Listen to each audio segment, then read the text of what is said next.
What's good?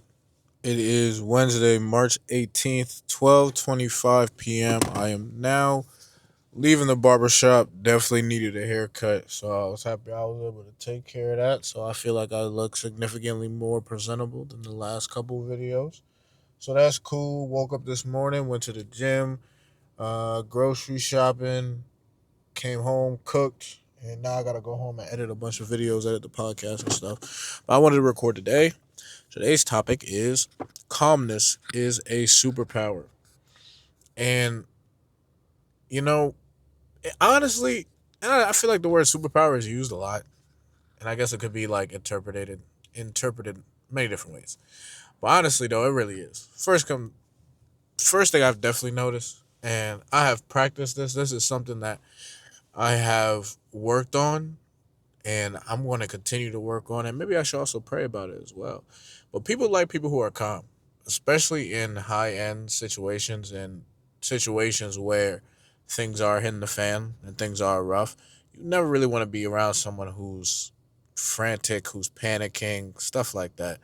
One, they just add anxiety to the situation. So, like, the situation's already bad and you're kind of just making it worse. Also, I believe in like you energy kind of does spread a little bit. So if someone comes in very, very cheerful and has a lot of energy, I think eventually that energy is gonna kind of rub off on you. I also believe it's the same with anxiety. Someone who comes in who's like very frantic, a lot of anxiety, talking only about the bad things that could possibly happen, that's gonna rub off on you. And in situations where it is like very rough, situations where things are not really that great, having someone who is panicking all the time doesn't freaking help. But I've noticed it does help people like you more. And I feel like it actually helped me got a job. So the current job I work at now, when I was a student there was a time where we were doing an anesthesia case and pretty much long story short, patient coded on the table. It was a code blue situation. At first we didn't know the patient coded. So like they had all the monitors and stuff on because of the anesthesia case. Everything went flat. Earlier that day, we were having problems with the monitors anyway. So we were kind of just like, oh, the monitors are acting up. So we went in there and we were playing with the monitors and stuff, seeing if we could like get it to work again. Then the doctor took the pulse and was like, yeah, there's no pulse. We need to call it code blue. And everything changed like this. Like immediately everything changed. All of a sudden, everyone started to move fast. Things needed to be taken care of immediately. And in that situation, mind you, this is probably the second week I was there. I so I'm still new, but I do remember one of my coworkers told me, "Hey, if anything ever does happen, you get the patient out the room. That's number one. First thing you do is get the patient out the room because if a code is called, everyone's gonna run into the MRI room, and that's gonna be an even bigger problem because everyone's gonna have like scissors, all this other stuff. They might not be safe to be in the room. It's gonna be a problem. So that's what I did. My other coworker ran out the room, called the code blue. The doctor started doing chest compressions.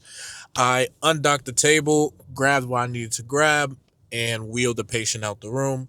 And then once the patient got out the room, I mean, that back hallway was flooded with people. Mind you, it's a code blue, so of course it would be flooded with people.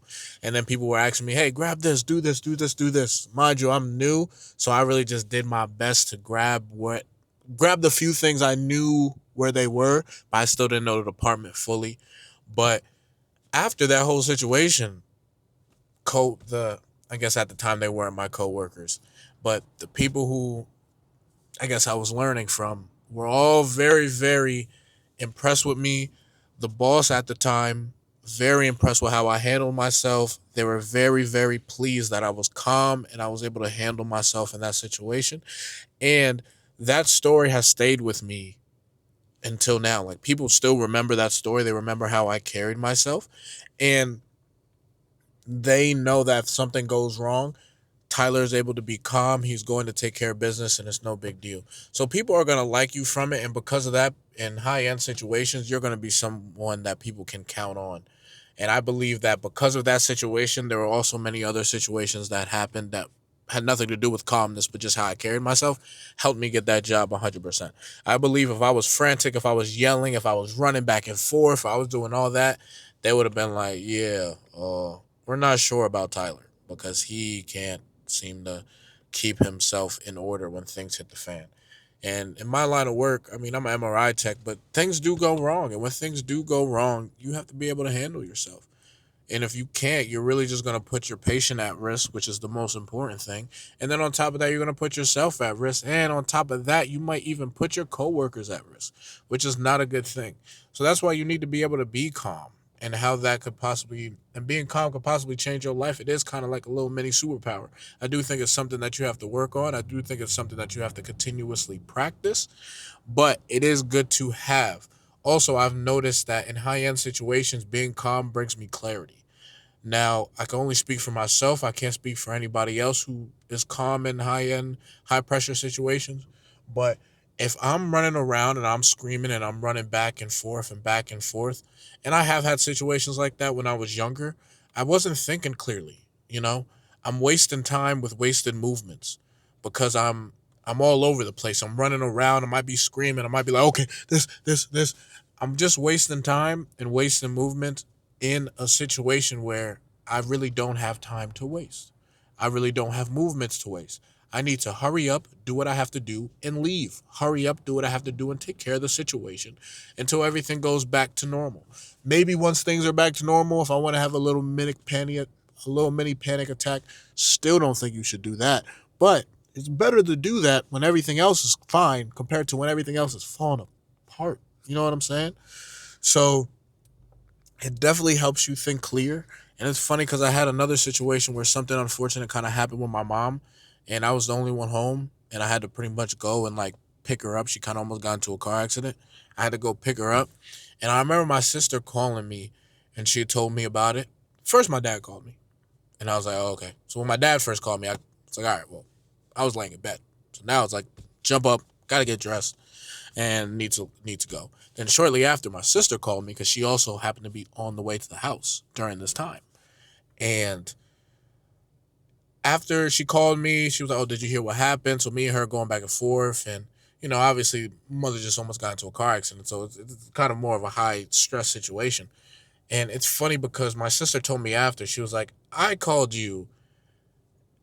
I wouldn't say she was in a panic, but I called you about something very, very serious, and you did not break character at all. The whole time you were same, pretty much even keel. I wasn't too high, wasn't too low, very even keel.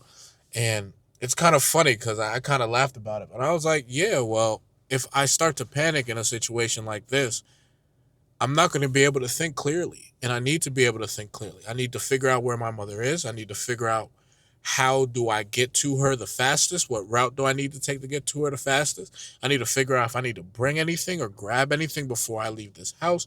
There are things that need to be taken care of, and I need to think through in order to get to my mother as soon as possible and to fix the situation that's at hand. And if I'm just going to be yelling and screaming and running around the house and I have all these things going on in my head, I won't be able to get to her as fast as I need to get there. This is a situation where we can't waste time. She could possibly be hurt. I need to be there now. I need to be there immediately. And me being able to be calm, me being able to be relaxed helps me to do so. It helps me to go through the checklist of everything that I need to do, go through everything that I have, and take care of business. So being calm, I think, is one of the biggest things that you could possibly do. Me personally, I don't see any benefit in panicking. I don't see any benefit in being having high anxiety. I don't see any benefit in running around and screaming and complaining and asking people this and asking people that. I just truly don't. I think being calm is the biggest thing you can do. In the moment, pray to the Lord to help you take care of business, help Him to guide you so you can um, make take the proper steps in order to fix the problem that's at hand, and then you keep on moving forward. And people like people who are calm. I just don't see anything around it. I've noticed people who aren't calm and people who are very high stress, or let me rephrase that. People who are not calm or people who can't handle themselves in high stress situations, those are the people no one really wants to be around, at least in high stress situations, because you really don't help. you're making the situation worse, dog. You really are. So practice working on calmness. And the best way I've noticed, it's kind of an unfortunate, maybe I shouldn't say unfortunate way to practice, but it is kind of like, um, you're kind of heading head first into a burning house. Is you got to be in it. You almost got to be put in high stress situations to practice calmness. And I guess you can practice it on everyday situations. So like when something that usually gets you upset or usually rattles you, like focus on your breathing, focus on the situation at hand. Understand that this situation might not be as big as you think it is. Pray to the Lord about it so He can keep you calm in those situations. Instead of bugging out, think about ways that you could possibly fix the situation. You could possibly change the situation. Um, I think those are good little ways to practice, but I personally got better at staying calm when I was in high stress situations and I had to stay calm. And obviously, high stress situations don't always happen, but they do happen. And of course, no one appreciates high end situations for real, high stress situations for real, excuse me. But they are very, very good if you are trying to practice calmness and something hits the fan and you are now like, I am forced to be calm. And you keep it in your mind, listen, this sucks, but everything's going to be okay. What is step number one? Okay, step number one is to do this. Fair. What's step number two? Step number two is to do this. Fair. What's step number three? And you break it down. You move as fast as you can, but you also need to be controlled in your movements. You can't be pacing around the room. You can't be going back and forth. You can't be all over the place. Get up, do what you have to do, and take care of the situation and pray to the Lord that He guides you throughout those situations. But honestly, I think those are the best ways to become calm and to work on your calmness, especially under pressure. But yep, calmness is a superpower. Work on it, develop it, and if you do, people are going to like you. People are going to be able to trust you. And when things go wrong, you are going to be the person that people call because they know that you are going to be able to handle yourself and handle the situation. So that's all I have to say. And that's all I really have for the day. Camera's about to die, so that's kind of cool. I'm really just gonna go home, edit. I need to practice guitar. My wrist has been bugging me, bro, and it's probably because I'm self teaching myself guitar. So I probably am not doing. My technique is probably off, but I'm gonna continue to practice guitar in hopes that my technique gets better. Maybe I should look up better ways. But yeah, edit, practice guitar, eat some food, get myself ready because I got work tomorrow. Another fantastic 12-hour day ahead of me. And that's pretty much it. But Brody, I love you. Keep your head up. Keep working. Keep grinding, man. Don't give up. Don't lose faith.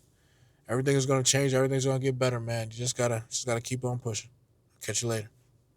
Peace.